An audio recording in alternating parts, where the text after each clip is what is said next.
Hi, I'm Simon with AppliancePartsPros.com. Today we're going to show you how to repair your appliance. Are you ready?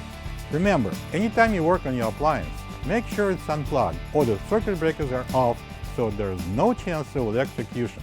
In this video, we'll show you how to replace the dairy door in a GE refrigerator. It's going to be a very easy repair. Should only take a few minutes to show you how to do it. When you open out the package, you're going to get a new refrigerator dairy door.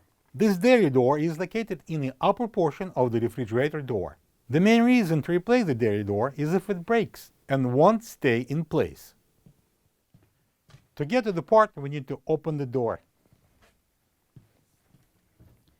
To remove the old dairy door, we need to push on one of the sides to disengage this hinge, and then we can remove it completely. This is the old refrigerator dairy door next to the new one. If you don't have this part, you can get it from AppliancePartsPros.com. Alright, so I can install the new dairy door.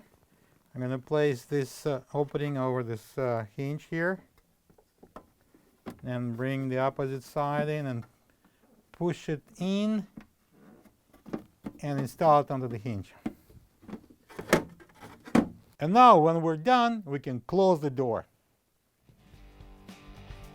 Plug the fridge back in and make sure it's cooling. Thank you for being a part of another successful repair brought to you by AppliancePartsPros.com. For any of your future appliance repair projects, please check out our other videos available on our site, on Facebook, on YouTube, and on Instagram.